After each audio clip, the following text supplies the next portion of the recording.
Assalamualaikum warahmatullahi wabarakatuh. Perkenalkan, saya Tri Kurniawati, NIM 2018-017-133, kelas 5A01. Di sini saya akan mempresentasikan analisis fundamental sektor pertambangan batubara pada PT Bukit Asam Tbk atau PTBA. Sebelumnya saya akan menganalisis dari data kuantitatif terlebih dahulu.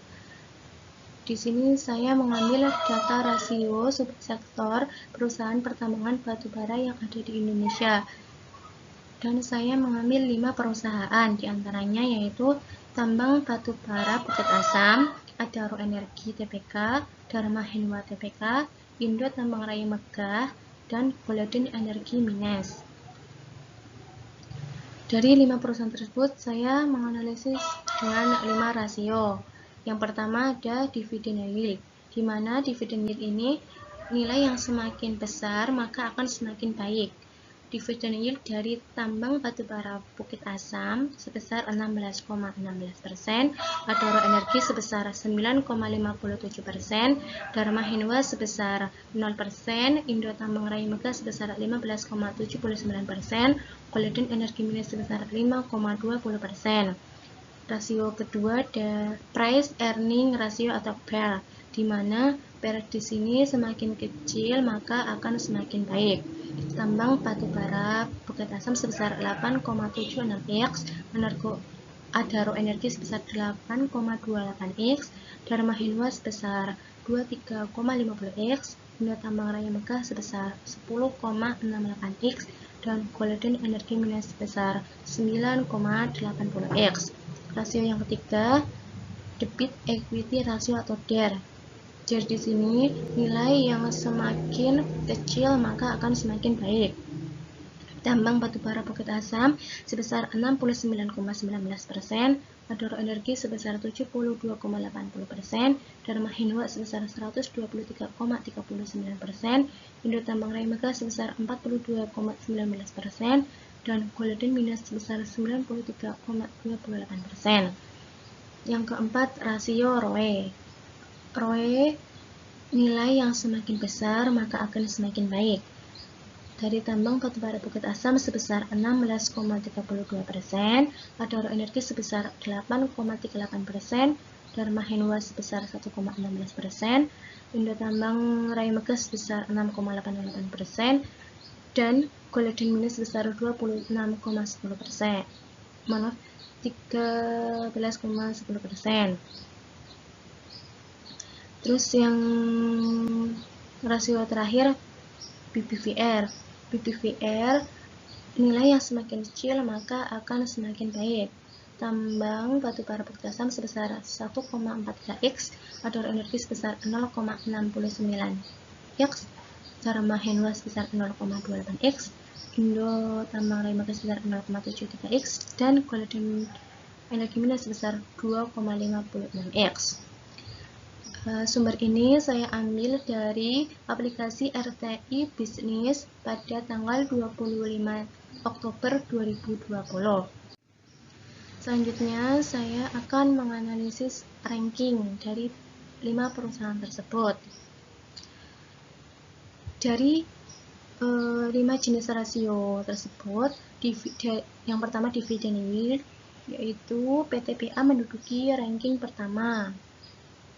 Terus dari rasio PER, perusahaan ADRO menduduki peringkat pertama. PER di sini semakin kecil semakin baik.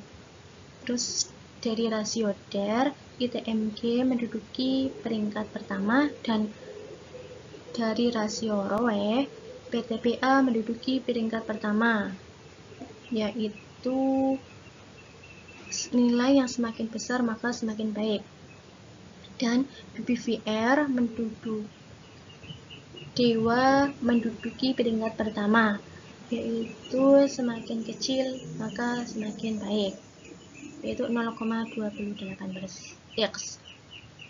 Jadi dari analisis ranking tersebut, PTBA menduduki nilai yang lebih unggul, yaitu 2, dari dividen yield dan ROE. Dividen yield 16,16% dan ROE 16,32%. Jadi saya akan melanjutkan untuk menganalisis PT Bukit Asam Tbk atau PTBA. Mengapa harus memilih menanamkan saham di PT Bukit Asam? Alasannya karena pertama, 1. PT Bukit Asam merupakan perusahaan pertambangan batubara terbesar di Indonesia. Yang kedua, merupakan perusahaan energi kelas dunia yang sangat peduli dengan lingkungan. Jadi go green begitu. Yang ketiga, perusahaan batubara yang memiliki fundamental yang paling sehat, artinya memiliki rasio utang yang paling sedikit. 4. Merupakan perusahaan play merah yang dikenal banyak trader sebagai perusahaan yang besar dan mapan. Yang terakhir, dilihat dari tahun 2018, harga batubara selalu meningkat sehingga memiliki laba yang besar dan perusahaan sering membagikan dividen kepada pemegang saham. Selanjutnya, kita melihat profil dari PT Bukit Asam Tbk. PT Bukit Asam merupakan anak perusahaan PT Inalum yang bergerak di bidang pertambangan khususnya batubara dan didirikan pada tahun 1950. PT Bukit Asam termasuk dalam BUMN karena kebanyakan sahamnya itu dimiliki oleh Indonesia. Dan PT Bukit Asam Tbk ini berada di Sumatera Selatan. Sebelum kita menginvestasikan saham di perusahaan, langkah baiknya kita harus mengetahui sejarah perusahaan tersebut. Sejarah perusahaan PT Bukit Asam Tbk. Awal mulanya PT Bukit Asam beroperasi ditandai dengan tambang air layar di Tanjung Enim tahun 1923 hingga 1940 oleh pemerintah kolonial Belanda. Kala itu penambangannya masih menggunakan penambangan terbuka.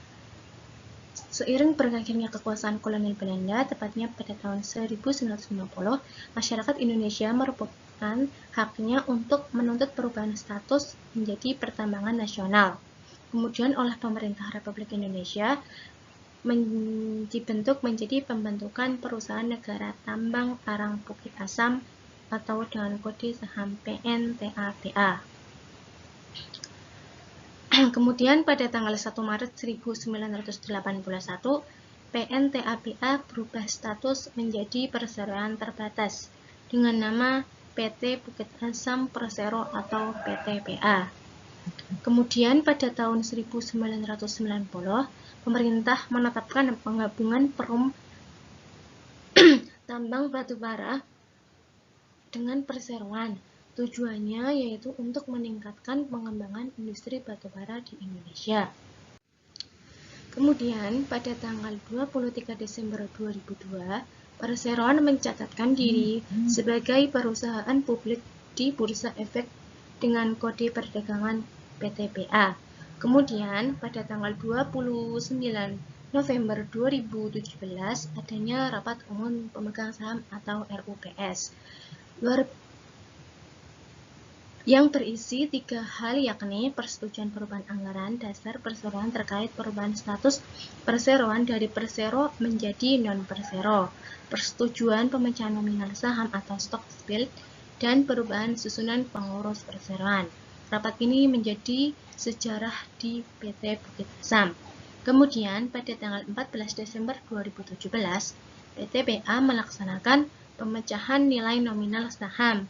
Langkah ini diambil untuk meningkatkan likuiditas perdagangan batubara di Bursa Efek Indonesia, serta memperluas distribusi kepemilikan saham dengan menjangkau lapisan investor.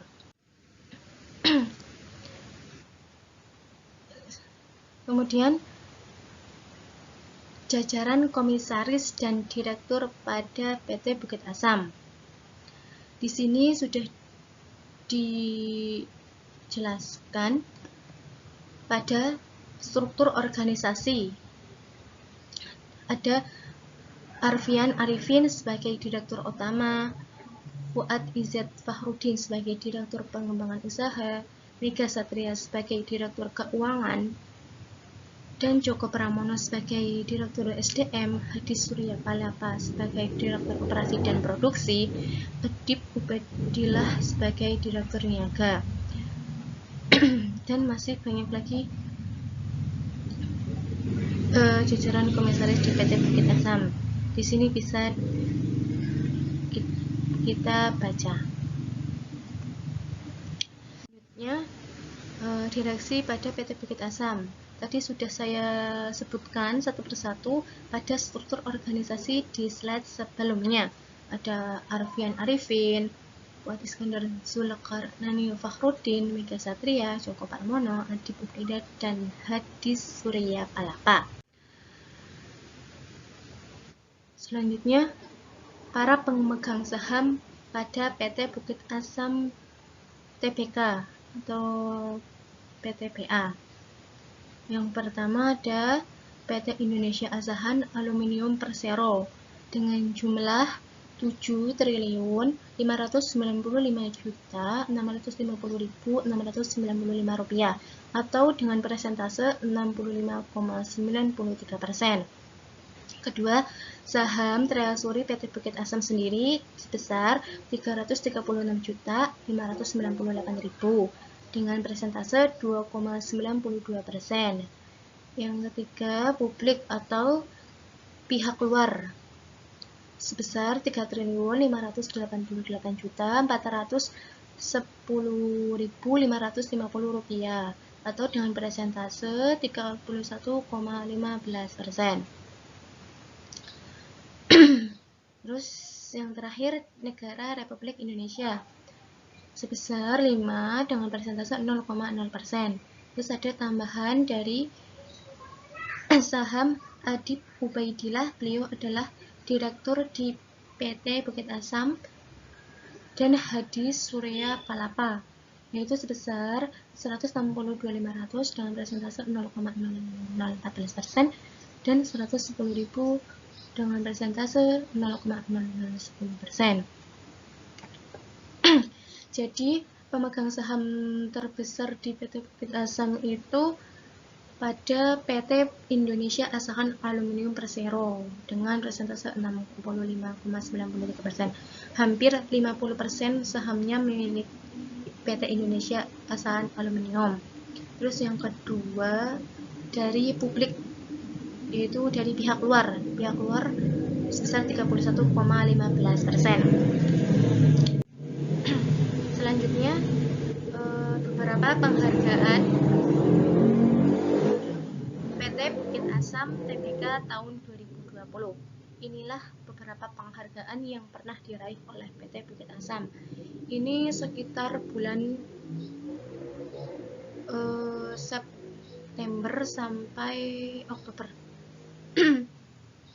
Ada peraih penghargaan Proklim 2020, penghargaan dalam IAG, penghargaan yang diberikan oleh BUMN yaitu berupa penghargaan Silver Wine sebagai The Most Promising Company in Tactical Marketing kategori perusahaan oleh BUMN, penghargaan dalam Economic CSR dan Brand Equity Awards, penghargaan Top CS Award.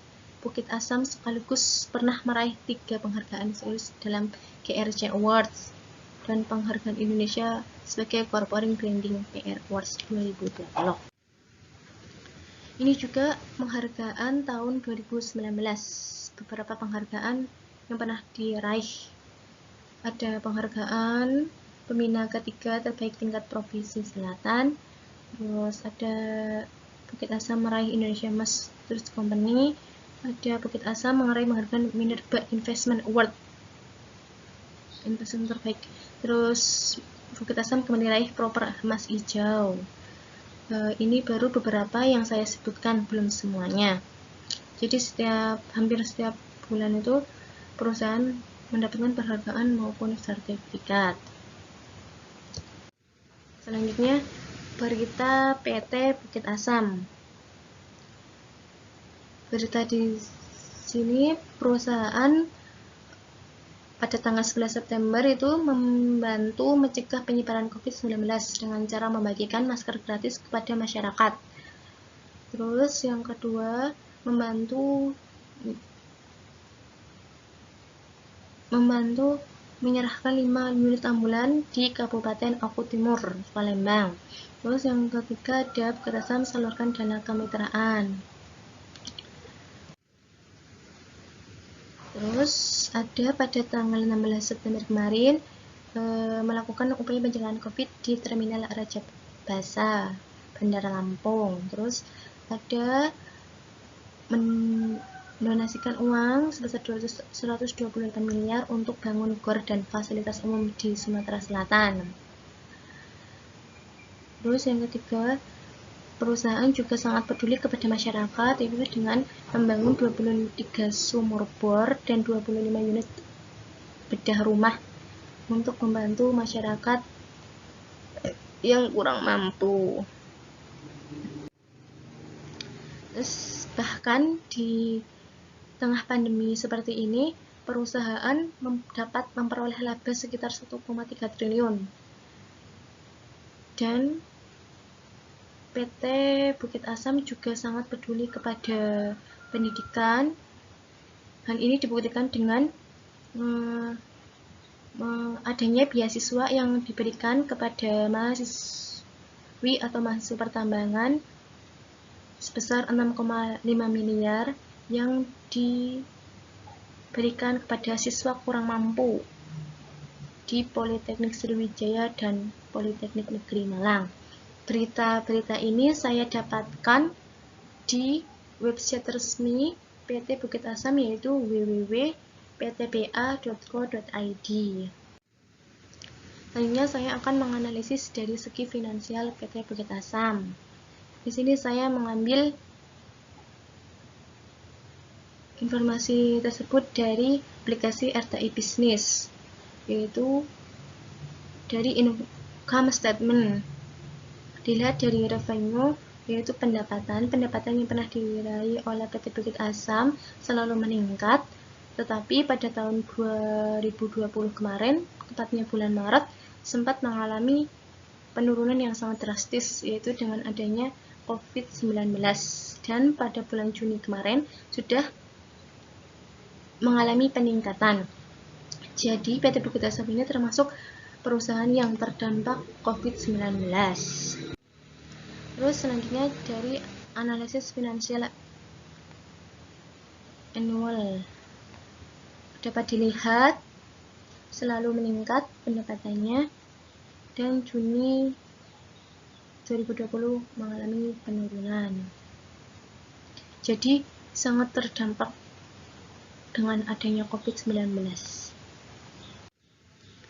Terus yang terakhir, kesimpulannya, PT Bukit Asam Tbk merupakan salah satu perusahaan yang tepat untuk berinvestasi saham, karena perusahaan tersebut sudah banyak dikenal oleh trader maupun investor asing untuk menanamkan modalnya. Dilihat dari rasio hutang juga, PT Bukit Asam memiliki rasio hutang yang sangat rendah dan mempunyai dividen yang besar, artinya pembagian laba perusahaan tidak membutuhkan waktu yang lama, dan perusahaan sering membagikan dividen kepada pemegang saham. Terima kasih. Salam.